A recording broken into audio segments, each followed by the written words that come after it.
Yes, as Lawrence was saying, Greece has already been told it must ensure tough economic reforms are passed by its parliament and implemented by Wednesday if it's to have any hope of receiving a third bailout package, which of course it desperately needs. But throughout the weekend, the French government's line has been clear. President Francois Hollande said that this was not only about resolving Greece's problems, but about clearly defining the conception of Europe that we have and defining our European interests. Let's speak now to French MP from the governing Socialist Party, Christophe Premat. Thank you for joining us. Thank you. It's good to have you on the programme. France's stance seems to be a little softer than Germany's. President Hollande seemingly wanting to keep Greece as part of the European Union. How important is it for France that is what happens?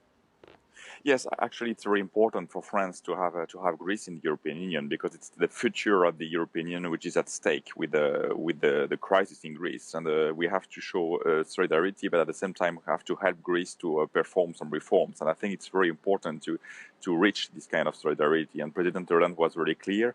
I think France was alone a few days ago in order to have this plan, but now we convinced other partners as well that it's very important for the future of Europe. It's not a question only of the crisis in Greece; it's also the way we conceive the European project. So it's very crucial for Europe right now, and I think it's important to point it out.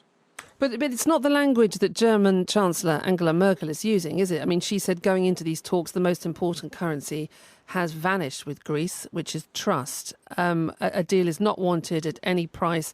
Principles must be upheld. This is real brinkmanship talk, isn't it, really? She's saying if we can't trust you, if you don't uphold these principles, if you don't pay back your debts, you cannot be part of the European Union. So she's singing from a very different hymn sheet to the one that your president is singing from.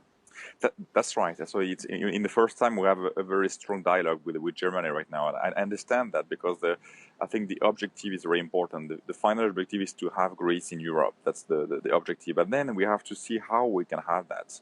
And I think here we can have an ongoing discussion with Germany. And we have to secure that Greece will make some reforms. So I think it's not enough to say that, okay, you will have some money for the Greek banks in order to have some liquidities, in order to save the crisis. I think we need to have at the same time a very a European plan in order to maintain Greece in the euro zone. And I think that it implies that we need to check the way they make their reforms in a very structured way in the future. So I think it's very important to say that. Yes, and it's interesting you should mention that because lots of economists talking about this morning. We heard from Peter Morici from the University of Maryland, Washington, D.C., saying earlier on Newsday, Greece could never pay back all of these debts. It never had the money. And Paul Krugman from the New York Times also saying, well, it's all very well imposing harsh austerity, but without debt relief, it's a doomed policy, no matter how willing the country is to accept the suffering. If they don't have the money, they can't pay it back. Do we need to look again? Because let's be honest, this is happening to Greece now. It's happened to other countries, but going forward in Europe, do we now have to look at the possibility that if you're going to impose austerity, be realistic about the chances of a country paying it back? Yes, I understand that, and that's why we claim for a restructuration of the debt, because they cannot pay right now. And if they cannot pay, it's not the way that we will put some money again today and maybe in 2 months or maybe in 1 year. It's not the realistic way. But at the same time, I think we can make sure that Greece will make some reforms, and for that. We need to get involved in how they will present the reform. So I think that's a different point of view because there is the question of liquidities right now, but the liquidities they can come. They can just save up the immediate situation, but then for the long-term situation, we need to have these reforms, and they need to agree on those points. But from what I understood from the last meetings during the night, because they came to the point should we have the help of the IMF? Should we involve other institutions as well?